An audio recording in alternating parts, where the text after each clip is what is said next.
Le suspect de l'attaque au couteau contre Salman Rushdie a plaidé non coupable. L'écrivain est toujours dans un état critique.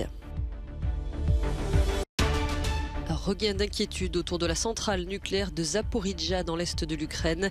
Kiev et Moscou s'accusent mutuellement de viser le site.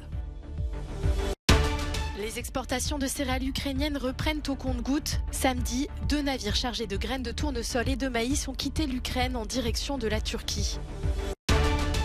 Un bus cible d'une fusillade à Jérusalem. Plusieurs personnes ont été blessées, dont 2 grièvement. Un suspect a été arrêté. L'assaillant de Salman Rushdie a plaidé non coupable devant un juge de l'État de New York auquel il a été présenté. Adia Matar, 24 ans, un Américain d'origine libanaise, est poursuivi pour tentative de meurtre et agression. Les procureurs ont estimé qu'il avait préparé l'attaque qui a eu lieu vendredi dans un centre culturel de Chautauqua. Il comparaîtra une nouvelle fois le 19 août. L'écrivain a été poignardé à une dizaine de reprises au cou et à l'abdomen. Il a été hospitalisé dans un état critique. Son agent a indiqué qu'il avait recommencé à parler samedi soir et que l'assistance respiratoire avait été retirée. Vivant à New York depuis 20 ans, l'écrivain est menacé de mort depuis une fatwa de l'Iran datant de 1989, un an après la publication des versets sataniques. Comme de nombreux dirigeants occidentaux, le président des États-Unis a condamné une attaque brutale. En revanche, en Iran, le principal quotidien ultra-conservateur n'a pas hésité à féliciter l'agresseur.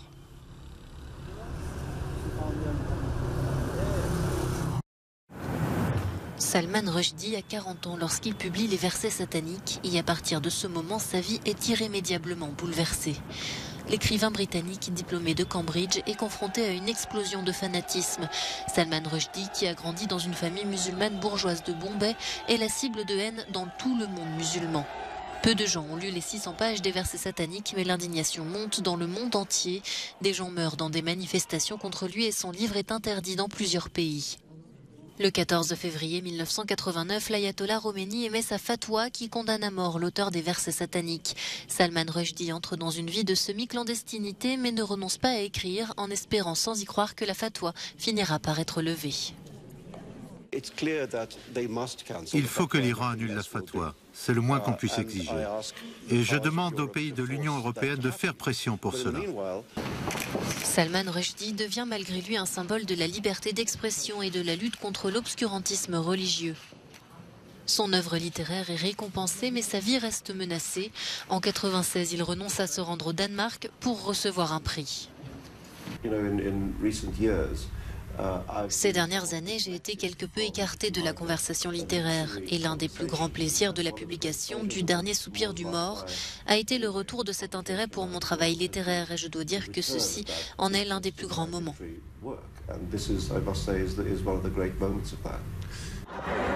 Avant son agression vendredi, Salman Rushdie avait retrouvé une vie à peu près normale à New York où il s'est installé depuis l'an 2000 tout en continuant de défendre dans ses livres la satire et l'irrévérence.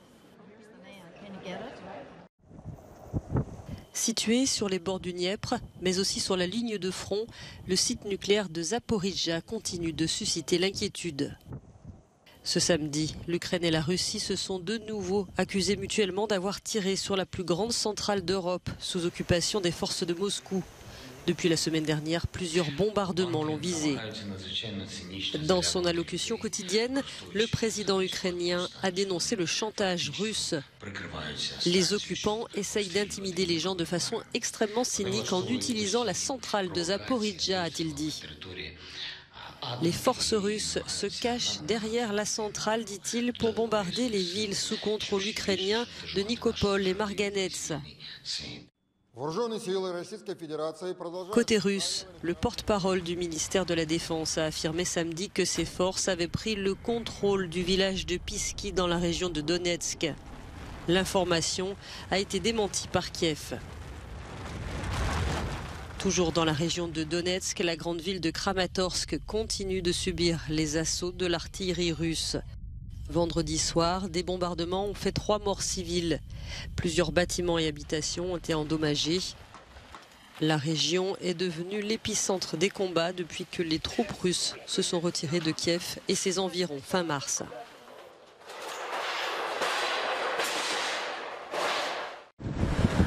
12 000 tonnes de maïs ukrainien chargées à bord du Fulmar.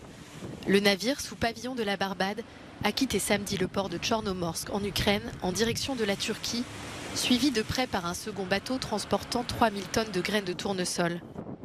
Les exportations de céréales reprennent au compte-gouttes suite à l'accord signé le 22 juillet par la Russie et l'Ukraine, un accord supervisé par les Nations Unies et la Turquie. Le blocage d'immenses quantités de céréales en Ukraine depuis le 24 février a provoqué une flambée des prix et une crise alimentaire mondiale. La reprise était cruciale. Pour traverser la mer Noire, les bateaux empruntent un couloir maritime sécurisé. Avec ces 2 nouvelles cargaisons, ce sont au total 16 bateaux qui ont pu quitter les ports ukrainiens depuis le 1er août. Une vingtaine de millions de tonnes de grains restent aujourd'hui bloquées dans les silos des ports de la mer Noire. Avant le début de l'invasion de l'Ukraine par la Russie, les 2 pays représentaient ensemble près d'un tiers des exportations mondiales de céréales. La rivière Oder, qui coule en Allemagne et en Pologne, est le théâtre d'un désastre environnemental. Des milliers de poissons ont été retrouvés morts depuis le 28 juillet près de la ville de Schwedt, dans l'est de l'Allemagne. Les habitants sont choqués par cette catastrophe alors que l'eau de la rivière est d'ordinaire considérée comme propre. Je vois les animaux mourir sous mes yeux. Je sais que les pêcheurs vont perdre leur gagne-pain, que les visiteurs de notre parc national qui veulent découvrir sa faune et sa flore seront partis dans quelques années. Les poissons ont probablement été emportés par le courant depuis la Pologne. Des responsables allemands ont d'ailleurs reproché aux autorités polonaises de ne pas les avoir informés. En Pologne aussi, le gouvernement populiste de droite est sous le feu des critiques pour ne pas avoir réagi plus tôt. 2 responsables des eaux et de la protection ont depuis été limogés. Pour l'heure, on ne sait pas ce qui a causé cette hécatombe, mais les autorités allemandes estiment que les poissons ont probablement été empoisonnés. Des tests ont déjà montré des niveaux extrêmement élevés de mercure, ainsi qu'un taux de salinité inhabituellement élevé de l'eau. La ministre allemande de l'Environnement a exigé une enquête. La police polonaise a, elle, offert une récompense de 210 000 € pour trouver l'auteur de la pollution, qui devrait impacter la rivière pendant de longues années. Un bus criblé de balles au pied de la vieille ville de Jérusalem. Le véhicule a été la cible d'une attaque tôt ce dimanche matin. 7 personnes ont été blessées, dont 2 grièvement. Les lieux ont été rapidement bouclés par les forces de l'ordre. La police a ensuite affirmé avoir arrêté un suspect. Le chauffeur du bus témoigne. Le bus était rempli de passagers, dit-il. Je me suis arrêté à l'arrêt du tombeau de David. Et c'est à ce moment-là que les tirs ont commencé.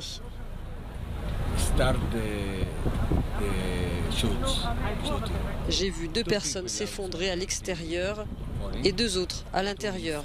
Elles saignaient. Cette attaque intervient une semaine après une série de raids meurtriers de l'armée israélienne sur la bande de Gaza. Les talibans ont violemment dispersé une manifestation de femmes qui réclamaient le droit au travail et à l'éducation ce samedi à Kaboul.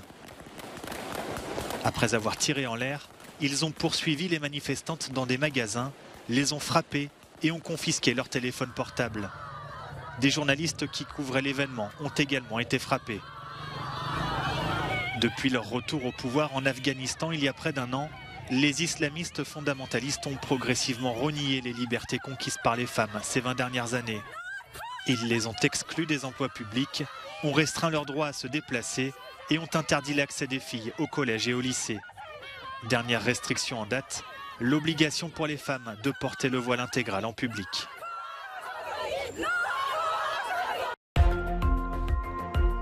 Des milliers de Coréens se sont rassemblés ce samedi dans le centre de Séoul pour protester contre les politiques hostiles de leur gouvernement envers la Chine et la Corée du Nord et pour demander l'arrêt de la coopération militaire avec les États-Unis. Les manifestants exigent entre autres un traité de paix avec Pyongyang.